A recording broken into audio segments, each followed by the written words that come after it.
So what's up, man? What's up? What's up for 2025? So we obviously have been needing to get 2025 started off here somehow, some way. One thing that I felt we were lacking in 2024 was really like an introduction as to who we are and a little bit of a background of us and a little explanation as to why we started the channel and the kind of the direction we see ourselves going in the future. So realistically, who is Meklife? You know, Meklife is obviously my father, Brian, and myself, Zach. Basically just everyday working guys trying to live the dream of doing a little bit of racing here and there and just kind of focus a little bit more on that. So I think that's a main reason why we went about starting the channel. I don't necessarily feel that Meklife's just a YouTube channel to me. We can kind of get a little bit more into that here as we go. I'm Brian.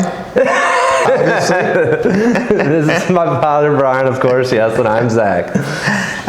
No, I get what you're saying. So we started it, or you started it, and I was like all for it, and well, you had the car. Yeah, I had the car. I started building the car, and it's the first car I've built in many years, and we'll go into that. But I think the big thing is what we do. So we've always been around motorcycles, motorcycle racing. Myself years ago, car racing. Zach's done a lot of go-kart racing, a lot of dirt go-kart races, racing stuff. That for many years. We both were big involved in that. Drag racing, hot rods, just all type of different motorsports, and it's something that we both love. Plus the motorcycles. We both ride Harleys. We both have Harleys. We both enjoy working on motorcycles as well. But a big thing was really had to do with just the motorsports world in general is something that we've both enjoyed through the years since he's been a very young man growing up into this stuff. And we've got a lot of friends that are involved in all different things, and it seems like those are the good people that we love to hang around with and work with. You really hit on a good point there. Yeah. And that's a big thing, man. And obviously he hit a little bit on me go-kart racing. So the majority of my background in motorsports started probably around, well, of course, obviously I was always around dad, friends, hot rods. Dad did a lot of machining as far as like heads, intakes, you know, did plenty of engine builds and stuff, and had cars around the house and customers and friends, tons of them growing up. I think I was probably 10, 11 years old. We kind of started down the dirt oval go-kart path, and it kind of seemed like your kind of racing kind of took a back seat a little bit. Yeah. And, you know, we went down that path, and shoot, man, we did that for 10 plus years, or we did it for a long time, and it just got to a point, man, where it became a lot. You know, it was a lot of nights in the shop. It was a lot of miles on the road during the weekend, you know, track to track, running. And it was, I mean, great from a learning experience, but as far as the people I've met along the way with that and the friends that I've made along the way during that. And I think that's kind of the same thing, you know, that we've done even over the last year. The new people that we've met drag racing and street racing have been amazing. For sure. So yeah, either way, I mean, it was great. Now that, you know, obviously I had gotten out of go-kart racing. We both kind of did the motorcycle thing for a little bit together still. But once Dad started doing this Nova, I knew it wouldn't take long that it would kind of snowball into something a little bit more than what we originally expected. That's one thing we do. When we do it, we jump into it, and we jump into it with both feet and really get involved in it and do it and enjoy it. But that's what it's about. It's a hobby. It's a hobby for us to enjoy, to get out there, to go different events, different states. Don't mind to travel. Love to go to other events, visit other people, other streetcar events. We've done a lot of stuff on the street, off the street, at the track. Been on radials, been on slicks. Done a lot of stuff with the car last year, starting in March of 2024, technically.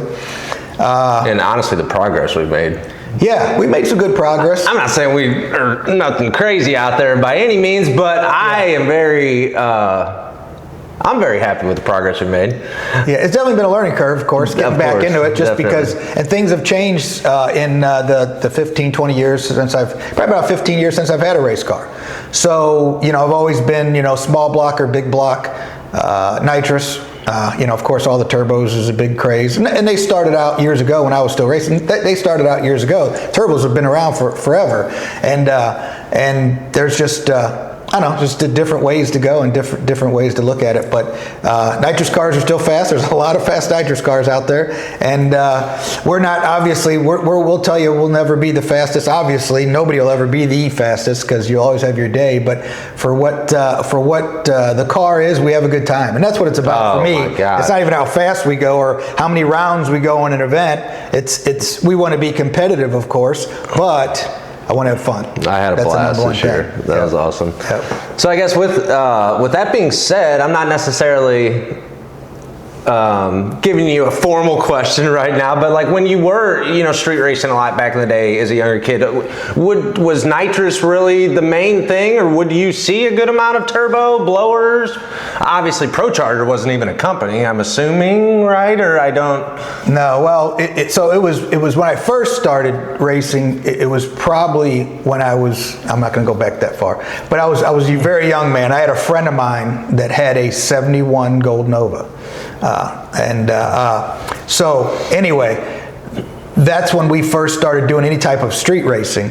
And back then it was, small blocks, with like 1 kit of nitrous, on a button, and we had good times with that car, and had some great times with that car. As I got older, and right out of high school, senior high school, right out of high school, I worked for, I was working for a cylinder head shop. Stigemeyer Engine Airflow, Bobby Stigemeyer, great guy. Still talk to Bobby a lot today. So helped me out with this car here, and so I had Anyway, to get to your question, I had another small block nitrous car. The turbo thing was coming around. First time I've ever seen really the turbos was probably in the mid or early '90s, and it was a guy who had an LS Mustang with a single turbo kit that he bought, that he put on it, and he came by the shop and he took us for a ride in it, and the car was impressive.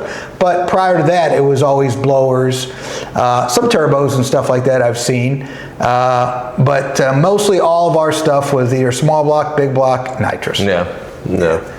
It started kind of coming around. The turbos really started coming around, I want to say the early 90s, mid 90s, around our area. I should say it that way.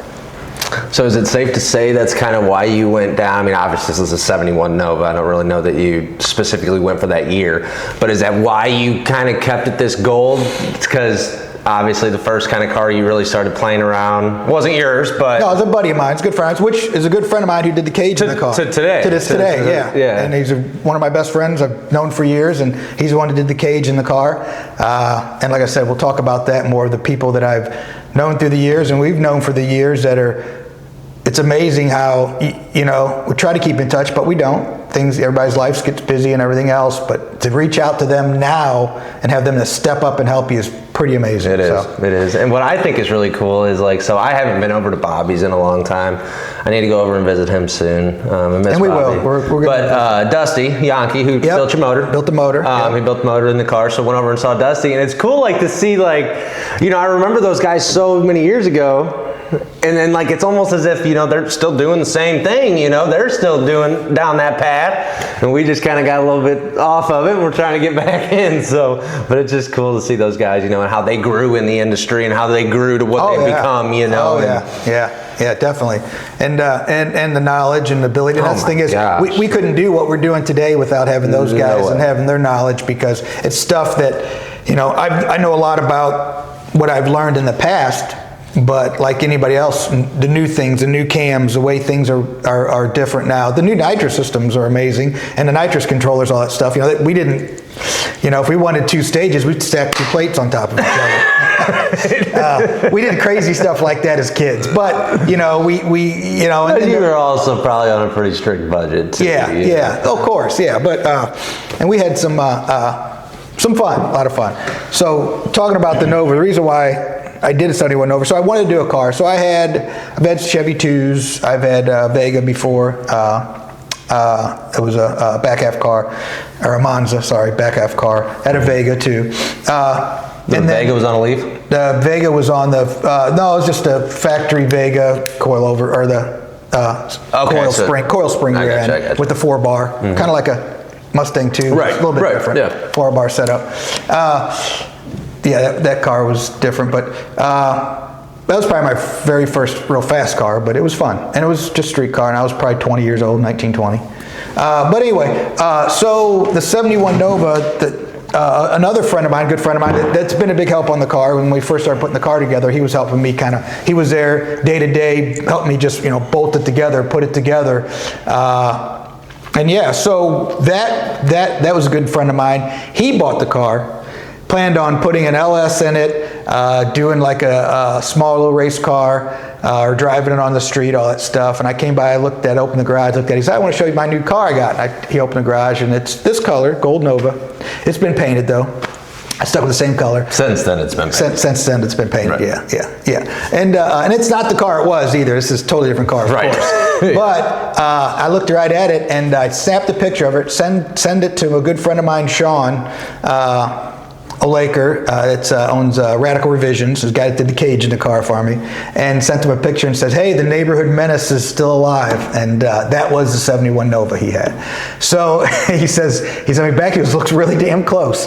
And so that told me, I thought to myself, man, I love that car. And I started talking to him, and before I even left there, we had a deal made, and he was saying, yeah, I'll probably end up selling it. And I was trying to get it from him right then and there. He wasn't going to sell it. But by the time I left his house that day, I think I had that bug in his ear, and probably a few weeks later he called me and says, I'll sell you the car. And so then I decided, yep, that's what I'm building. I'm building a 71 Nova. So kind of where I remember any straight racing that I was ever involved in. That's started. Cool, though. That's cool. That's cool. So I thought that was a great start. So. No, for sure. So yeah, I mean, obviously I think we've hit on a little bit of, you want to pop open your notes there? Yeah, pop up my notes. So obviously we both hit on a little bit of our background in racings.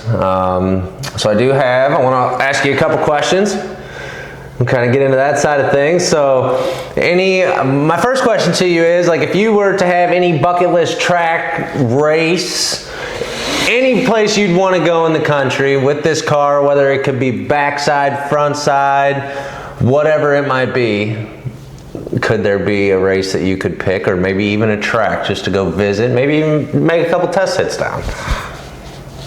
You know what? That's a hard question, because there really isn't just one. Exactly. There's a lot. I know. So of course, I originally started putting the car together to do like the drag and drive deal. We talked about that. I kind of went a little more radical on certain situations, certain things, and trying to get a lot out of this smaller motor. And it's not the most drivable thing, but we did do plates and 28s in Ohio this last year, sorry. And so we did do plates and 28s in Ohio. Got our first little taste of drag and drive. And that's like, I think it was 100 miles we did or whatever. 120, something like that. Yeah. We had no problems with the car. Car didn't get hot, didn't overheat. Had no problems. We had to find some E85 when we were out there, because we were a little rushed in the morning and forgot fuel and forgot a couple things. It's no big deal, but we kind of made it work, And obviously you have videos on that, so you see that. We'll talk about it too much, but anyway, so get a little taste of it there. Now we know that's kind of like, that's a stepping stone to say, okay, this is what it's like. But on a bigger scale, if you're doing like Sick Week, or any of the big Sick Week events and stuff like that. The Midwest Drag, Sick Week, all those I'm not bigger sure events. If really Rocky Mount still does. Since that one track in Colorado closed, I don't know if they still do one or not. I'd have to look, to be honest. Yeah. I'm not sure. And there's quite a few of those popping up. So I still want to get back to that, but truthfully, the way the car's set up and the way we set up the car and the way the car's working, we feel that we'd be the best, the most competitive with the car would be some of the backside no prep stuff. Where we'd be able to tune the car to go down something like even street races, like a lot of our street events. You know, you've probably seen one video. There's a gentleman. It's a very, very fast car, big blower motor. I don't know how much horsepower. I'm going to say 2,000, 2,500. A lot of horsepower. Very lightweight car. Very fast car. But we got down the track. We got down the road, I should say, because it was a road. But we got down the road. If he could have gotten down, we were in trouble. There's no way we were going to cover him. We know that by far. But so I think that's us. That gives us that advantage. I think we have a chance to do that stuff and be competitive. We've gone some rounds. We've lost a couple that I know we shouldn't have. It's our fault due to our tuning. But we're learning. You know, when we think we tweak on it a little bit too much sometimes, but we know that. But that's how you learn. That's how we progress. That's how we get better with the car. Now we know a lot about the car in this first year to grow. And I will consistently say just about every single time out was a improvement on a number. Yeah. Whether it was a track, street, whatever it was. Yeah. So to answer the question about what track I really, really want to go to, I don't really have that answer. We got a list. There's a list of tracks I'd like to go to and events I'd like to go to. And can we make them all in 2025? Probably not. but we are going to try to make as many as we can and do what we can. So, and changes coming with the car will help us. So. Definitely. So with my next question to you would be, could you see this becoming, because again, like I think, I don't necessarily, when I think Meklife and what it is in my brain, I think of so much bigger than just a YouTube channel. I think of multiple different avenues, whether it be, you know, racing, motorcycles, parts manufacturing, fabrication, you know, flipping, buying and selling of race cars, building race cars and selling them. You know, there's multiple things I think about. Could you see what we're doing right now becoming a beneficial part of the channel or a part of Meklife as far as like interviews, maybe a podcast standpoint? Sure. Because right off the bat, man, like I can, like you're talking down the list of people, right? Sure. I can think of 10 people that I'd love to have sitting here with us right now.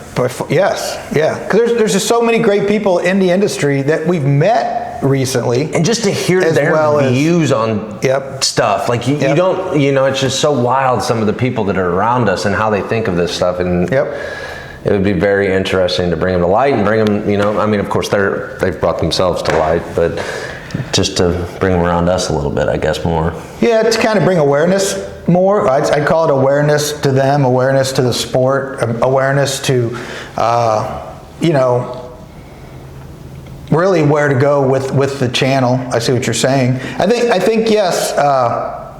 If we do something like maybe it could become its own channel one day, as far as like a podcast type deal like that. You know, I don't know. Well, I think too, a lot of times, a lot of these guys, you know, I'm thinking quite a few of them that I would love to interview and talk to. Would they want to? Yeah. You know, nothing against them. Not that. Some of them are like, hey, I'm good with the way I'm at. I don't need more business. I can't even do what I do now. I don't want somebody to really know more about me because I'm too busy. Because I will say, like, there's a few people on the list that I can think of that really are like that. They're pretty busy and they're like, I want to stay in my shop. They would tell you probably don't have time. But there's other people that we met along the way, and that's, you know, that do the YouTube channels, that have their own stuff, that sell parts, that do this. They're not saying those guys don't need recognition. They have their own recognition and everything else. But there's a lot of people in the performance industry that help a lot of these guys we're talking 100%. About, and us, and everybody else that people don't know about. And it would be awesome to have them stand there talking about kind of old times. And new times. Definitely. And opportunities, what they see in the future of the industry, where they see things are going. I know there's a lot of street racing going on right around us here, a lot. And they're already been out there on this cold road, you know, cold roads. They're out last weekend. Yeah. And we're thankful to be part of some of these groups and hang out with those guys too. But I want to go to some of the tracks and see what's out there, other events and stuff like that, because it's all, to me, it's just all testing. And every time we test, every time we run, we get better. We get better at what we're doing. And there's a lot of up and coming things that you guys will see that we're going to be doing to this car and maybe others in the future here that's going to really help us to grow the channel, and that'll help us. And so yeah, I think we pretty much have, as far as the couple changes that I think are really going to get us off to a good start with the Nova this year. There's a couple that are still kind of working some deals in the background you're working on. We're waiting to hear some stuff on, so hopefully we can bring that to you guys here soon. Number one, I think, is this converter. Yeah, we knew going into it. It's an converter. It was an old converter I've had around. We had another car, buddy of mine's car. I got it from him. Thought we'd start with it. We knew that it wasn't going to be. It was going to be too tight. We knew that. I know with the nitrous, a lot of times it'll kind of bring a converter alive, loosen up the converter. I ran a little bit tighter because I thought I was going to drive it more on the street. So I figured if I'm driving a lot, rather have a little bit tighter converter, and it'd work good. But realistically, it's just not allowing us to be where we want to be and need to be. Sure. This new converter, I talked to the guys at 501 Performance, great guys. I loved that I was able to pick up the phone and call them. They did ask me to go online, of course, fill out their little chart, tell you all about the car, what it is, the weight, and the horsepower, but I did get them on the phone and talk to them. We went over everything. We went over the dyno sheet I had on the engine, went over the weight of the car, the rear gear, asked all the right questions. And that's why I went with them. I worked with a couple others in the past. I did call one. Didn't really ask me any questions, just told me what I needed. And I was like, I don't know if he knows what we're trying to do here. And then I love it. And I do love these guys too. They said, hey, if it's not right, send it back. We'll adjust it for free.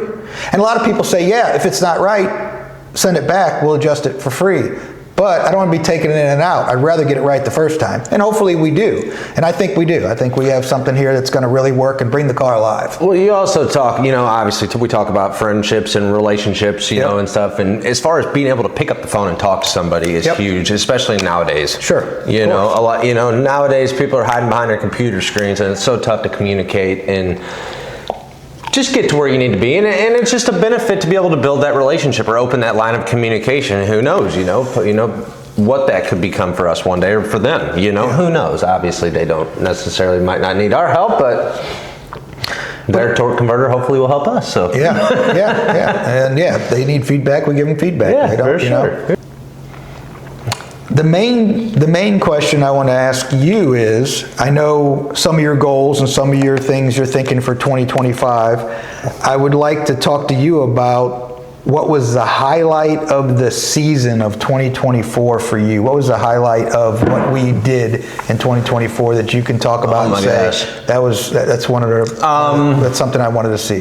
There was a lot, but I will say, so the very first, when we put this car together, of course, we were testing. I think we tested probably a few times, a handful of times on a radial on the street. Yep. Before we went to the track. Sure. Obviously we didn't really see the numbers that we were wanting to see, but on the other hand, on the other side, the first couple of passes out of the car, we really didn't know what it was going to do. We started seeing some better numbers at the track. So anyway, to hit on your point, we were then kind of I got thrown into a group chat with some street racers in the area, and I threw our name in the hat in the ring, and we decided to go street racing one night, just off of a whim. It was probably 3 or 4 days before we decided to do it. And we went out that Friday night. We, at the time, were running the car a lot fast. We were making a lot faster hits with the car at the track that we had been doing on the street. We were up until probably 1, 2 a.m. or so trying to make that car work on a radial. Yep. We were trying to make the car squat. We were trying to do all sorts of things, and it just wasn't happening, man. We went to the best dang road we could find. It wasn't happening. It wasn't happening. Got home probably about 3 a.m. or so. I was back up at 6, 7 a.m. I came over here. You were busy that day. I don't know what it was. I ripped the wheels and tires off this car. I went to a local performance shop, in our area, Pure Performance. Grateful for them. Had them switch me over to a set of slicks. We bolted them on the car. We threw some weight in the tail of the car. We went untested, and we showed up to round 1. Yep. And that was, you know, against, you had just hit on a little bit ago, it was against a car with a lot more horsepower. Oh, yeah. Very light car. So we had a decent first round, but the car went pull. straight down the road. First hit, went straight down the road, it pulled the front tires off the ground, And went. 4 or 5 feet in the air, and it took off, man. And I would say that was probably the highlight for me. Pretty close. About a foot and a half off the ground. And it went. I don't know, man. It jumped pretty high. The car left, and it didn't do that before on the radio. We could not. We were struggling on the radio, and the car hooked and it went straight down the track, and it pulled the whole way. Again, it wasn't the fastest pass of the night, probably, but it went. And you can see it in the videos. We were steadily pulling away from them. And maybe it wasn't that high. It felt like it was that high, though. I was excited, man. Because like I said, we were killing ourselves the night before, and then we realized it wasn't going to happen. So I'm running on like 2 or 3 hours of sleep trying to get these things swapped around, and we rolled up for first round, and I put a tune-up in it that I thought would work, and that sucker took off, man. And I was like, oh, that was a good feeling. That was really cool. Yeah. So I would say probably that would be a highlight. Obviously, man, you know, the drag and drive thing was a absolute blast for me. Yep. I really, really want to focus towards that, you know, and actually doing a real one. I'm obviously not this year, with being that the first 6 weeks already done. We've got a ton of other plans that we've got going on, so I don't know that it'll be this year, but hopefully next year we can finally get one planned out. And well, we may try to hit some more of those plates and 28s. Yeah, if he gets one of them going. He calls them sick days. Yeah. And you know, we can do those. That is one of my goals to coming up here pretty soon, is to go to do a sick week event.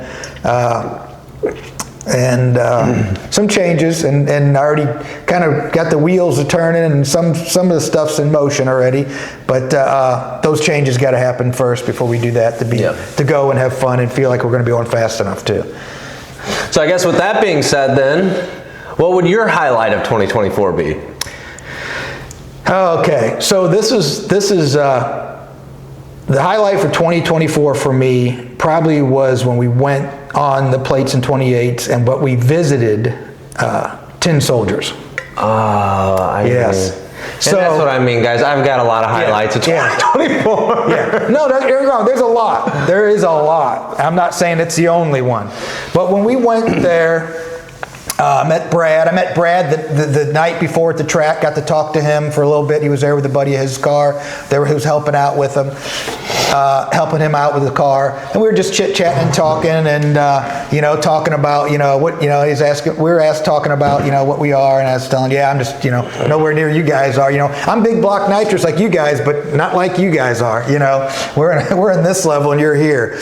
But, you know, we were just sitting there talking, and then we walked. The next day we did the drive. Yep. We walked into Tin Soldiers. Jason Terrell walked right up. We started talking, and I don't know if it was Brad. Oh, Brad must have talked about us or pointed us out or something. And he said, "You guys are the big block nitrous guys." He goes, "Come here." He walks me over to the shirts. He gives me a shirt, and one day you'll see me wear it. I'll have it on because I do wear it. But anyway, he gave me one of his shirts, and he says, "Hey, us nitrous guys, big block nitrous guys, got to stick together." And I thought, well, that's pretty cool. As I'm sitting here thinking to myself, man, I'm watching this twin turbo Nova leave the parking lot, and I'm watching these other turbo cars leave the parking lot. I'm thinking to myself, man, I need to build. That's what I need to build. I need to build a big inch turbo motor, right? And he sells me this. So then my wheels go, I can't do that. I got to build a big inch nitrous motor. So maybe that's coming up. So we'll see which way we go there. But like he said, us nitrous guys got to stick together. We may be a little old school, but they're still fast. That thing he's got, when we looked at Charlie Brown. Well, and that was the cool thing about it. Like, after he threw him that shirt, man, he was like, come with me right away. He grabbed us. We went out to Charlie. We helped him pull the hood off the car. He talked all throughout the car.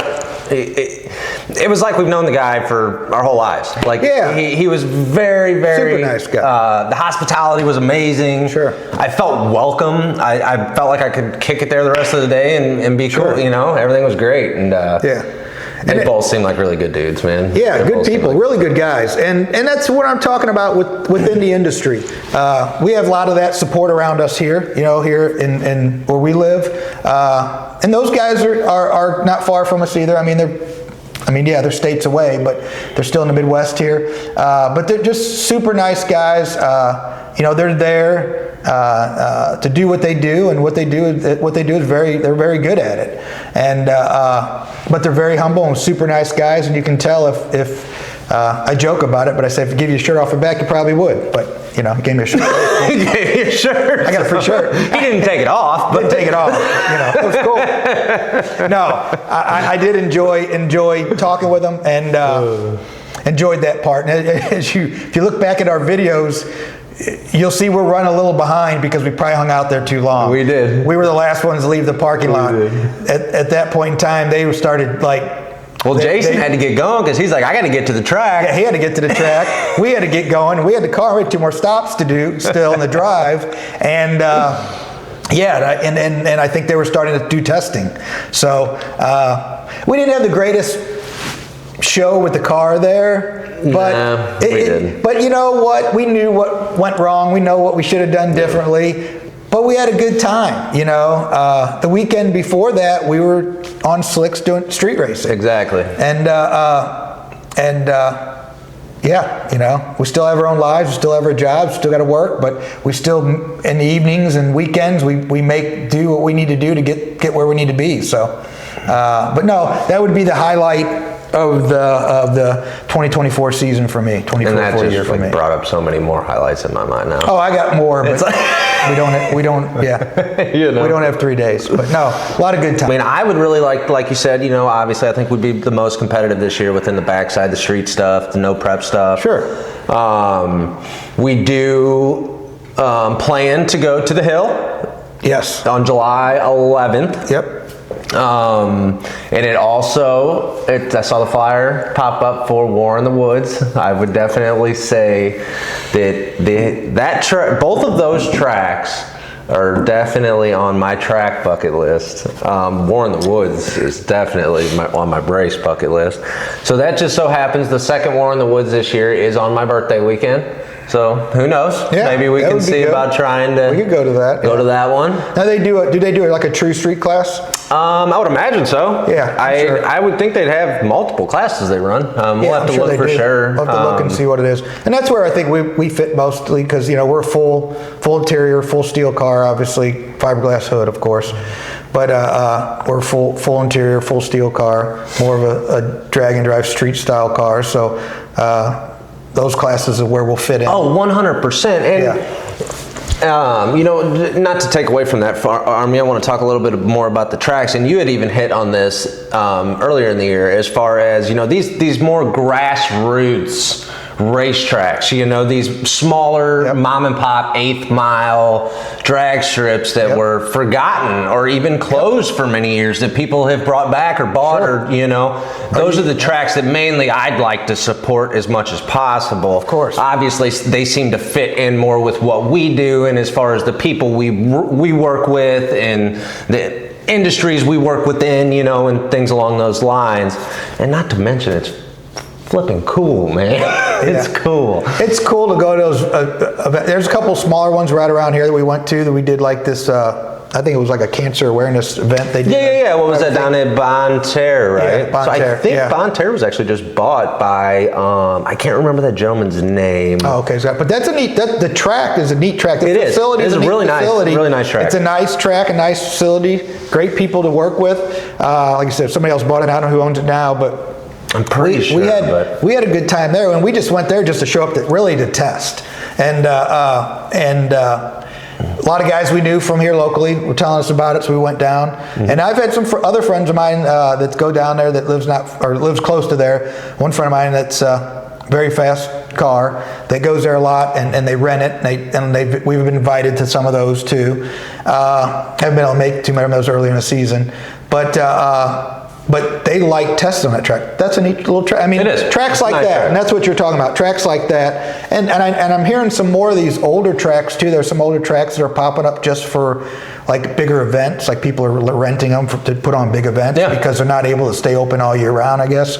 But there's a lot of tracks that I've been looking up and down south a lot, especially because here in the wintertime, everything shuts down around here and it's cold. We get a little stir crazy. Yeah, so maybe next year, that's one of partly I'd like to see us be able to do some stuff down south and go to some tracks down south where it's warmer and get out of the cold weather for a little while. And you know, we had obviously the holidays this year, and then we had we like he said, you know, we still have our 9 to 5s to keep up with, and had some other personal things we were working through before we could really get to focusing on racing and the car, and you know, get to going on that side of things for this year. But I think that is right around the corner, and it's kind of, you're kind of scrounging to get some content when it comes to this car and motorcycle stuff in the wintertime, man. You got to go somewhere else, really, or you're in the shop, or you're doing stuff like this, you know, or obviously, you know, we still were able to stay in touch with plenty of people this winter, and, you know, create more relationships, and you know, start working on more new things and start pointing ourselves in that direction a little bit further. But just a little tough. But no, I mean, heck, man, I'm down. You want to go south in the winter? Let's go. That would be a goal to do. Yeah. When it gets too cold here, we should head south. I agree. They don't stop racing when it's They don't warm. stop down there. Don't stop racing when it's nice weather down there. So, yeah, that would be a goal to have to really focus on. So. Recently in the racing world, something, you know, they just went down last week, and it was Sick Week. Yep. I watched, you know, try to stay up with a lot of that. What, did you have anything that you wanted to maybe bring up about Sick Week that you noticed, or something that you liked? No, but so obviously the YouTube thing's been big forever, and everybody's watching YouTube forever. Obviously, you've really brought me into watching it more. Sure. Not that I lived under a rock and I never watched YouTube, but but I'm not a big TV guy. I sit around and watch TV all the time, or watch this and watch that. But I have gotten to where now I follow a lot of the guys. You know, like your Steve Morris and your big Sick Week people, and of course Tom Bailey and the guys like that. Kind of watch them, but it's really impressive to see the radial guys, how fast they're going on those little radials, and of course, like your Brett LaSalle, right? I think that's how you pronounce his name. Yeah, yes. Brett LaSalle. Brett LaSalle's the green car. It's not Rocket. Yeah, that's what it is. Watching that car is really cool about his car. Yeah, that I think is really cool about his car is it's technically built right in our backyard. Yeah, the chassis was built here by Moore Racing. Right, Moore Race chassis right here in Moscow Mills. So we're here technically in St. Paul, O'Fallon, Missouri area, I guess you could call it. We're 20, 30 minutes from them. So I thought that was pretty neat about that car. Yeah. And so the chassis was built here. Obviously, they're down in Florida. Obviously, I kind of looked into it a little bit more, started watching some of their stuff, watching some of his channels, stuff like that, and it's pretty cool. But it's just impressive to see the big horsepower, big tire, very fast cars, and then you see that radial car come up there and run as fast as he has. It's just impressive all around. I mean, don't get me wrong. The big impressive part of it to me about that is the drives. Sure. They're taking a 5,000, 4,000 horsepower car, and they're switching it over to drive 320 miles, I think was their first. So that's impressive. That's really impressive. And there was a guy there that ran, I can't remember his name now, but had a naturally aspirated Mustang that was very fast, naturally aspirated, which is really cool. Obviously, some big cubic inch turbo cars that were really cool, running very fast. I mean, I think people see that stuff, and they see a lot of stuff, and sometimes I forgot about this until I got back into it. Trying to take your car from here to here sometimes is easier said than done. Oh, most definitely. And watching all those guys and all the long hours they put in, all the hard work they put in, all the testing they do, it's a lot. It is. And I'm impressed with all of them. But like I said, watching at Brett LaSalle, and a Snot Rocket go as fast as he did, impressive, very impressive. It's a cool car, man. It's a cool car, very cool car. That's a race car. I'm not a Mustang guy, but that's a cool car. Yeah. No, so it's kind of interesting. We're kind of on the opposite side of the spectrum. Don't get me wrong. Of course, I love, watching all the big power cars and the fast cars and the fastest guys there, of course. But, and I don't necessarily want to hit on probably one of the best automotive YouTubers out there, but what Cletus's crew did during Sick Week. Oh, that was cool. I love that. That was cool. Yeah. And I could see that becoming a class. Now, obviously, they already talk about,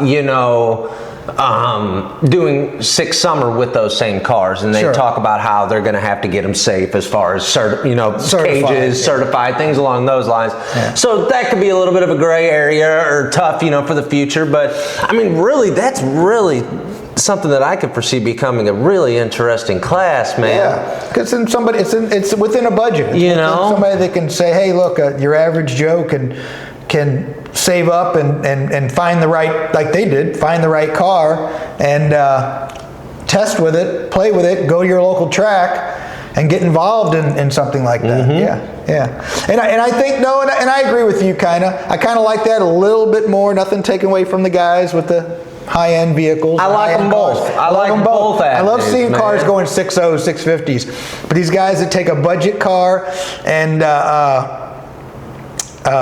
able to get down the track and do what they do, it's impressive too. That's cool shit. It's all still a lot of work, a lot of hard work, but it's definitely rewarding to see those cars go down as well. For sure. It's definitely. Cool. It really is. Well, I mean, to complete it. Yeah, to complete it. Yeah, they complete all three of those cars. Yeah. I mean, of course, they got outside of their budgets a little bit there, then and there, whatever. But it was just cool, And from what I understand, so I guess the El Camino actually came from our area. I don't know that's what you were how or what, but a few of our buddies that we race with around here, street race with, I had seen on Facebook. I actually just went to Doug's house yesterday and I should have asked him about it because there's a couple videos out there of him racing that El Camino. Oh, really? Doug's purple Camaro racing that El Camino. Really? Here locally. That's funny. And just a little something that was interesting to me, that it's like, wow, they also, like, friends that we know started commenting on these videos like, oh yeah,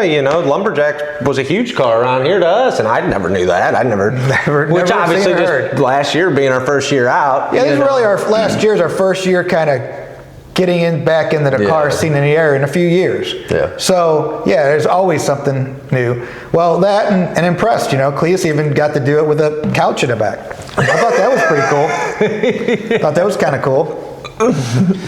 But it's all those guys are very entertaining. They're good at what they do. They're good at what they do. They're very good content creators. Yes, and I love it that they did that way, because obviously we know they have cars that'll go as fast as the other guys too. Of course they do, but they chose to go that route, which was really cool. Which to me is what people want to see. So. Just something different too, Yeah. Because I'm sure that gets old for them at some point too, constantly. Because shoot, it's probably a big deal as far as preparing and getting those cars together, and like Steve Morris and them guys, like. Oh yeah. Shoot, Steve had the dang heads off his car on day one. I know. That's no sleep for them. Because you still got to do the drive, So that's part of it. And I'm glad for the seeing that and Sick Week, and that's on our bucket list. We'll be there one day. We'll get there. Not sure when, but we'll be there. But yeah. All right. Well, I think that pretty much wraps up everything we kind of wanted to hit on, and kind of gets us a good introduction into 2025. Like I said, guys, mainly I just felt that we were kind of lacking the personability of the channel. So I mainly wanted to sit down with Dad here and just kind of put something together for you, just to kind of kick us off. Trust me, we have tons of plans. We have tons of to-dos. We have plenty of stuff to bring you. Yeah. The ball's rolling on a lot of it. The ball's rolling, and it's about to start taking off now. That hopefully the weather starts breaking a little bit here soon, and we can kind of get a little bit more out to you guys. We're going to be working on this thing here soon, so we'll have our update videos going on it. Yep. And then shortly after that, it'll probably be testing. And obviously, like I said, we got a few things in the backgrounds we're working on, and hopefully we can bring you guys as soon as possible. So, yep. And it sounds like there's going to be racing right around us happening like a lot every weekend. Not every weekend, but there's going to be a lot of racing going on. There's going to be a lot of racing. A lot of guys, there's a lot of rumbles of already stuff happening. Stuff's already been happening. I mean, technically they're already out there. Yeah. And but we'll get there. We've got a few weeks. We got some stuff to do and to the car, and another friend of ours helping us with a few things on the car, and we'll be back at it. And there'll be more for you guys to follow and subscribe and like. So he hit on that a little bit. I guess I've been told that I've been lacking in asking you guys to subscribe to our channel. I don't know. I kind of felt weird because, again, not that, I guess I shouldn't say I felt weird. I just don't necessarily look at, I think of Meklife as a lot bigger than just the YouTube channel, but of course that's how we started it, you know. So that's a great way. That's how we grow it. That's how we grow it. It's how we show awareness to it. But I think as we get going here and as we get through this year, more of what I actually see this becoming will come to light and make a little bit more sense. But no, definitely, if you could, please like, subscribe, comment, give me a thumbs up, give me a thumbs down, comment something negative, tell me something you didn't like. I don't care. Tell me something you want to see. Yep. Whatever it might be. I'll take any type of love, guys. So with that being said, I appreciate everybody watching. I appreciate you hanging out with me today. And on to 2025, man. Let's get it going. We'll do it again soon. Thank you, guys. I appreciate it. See ya.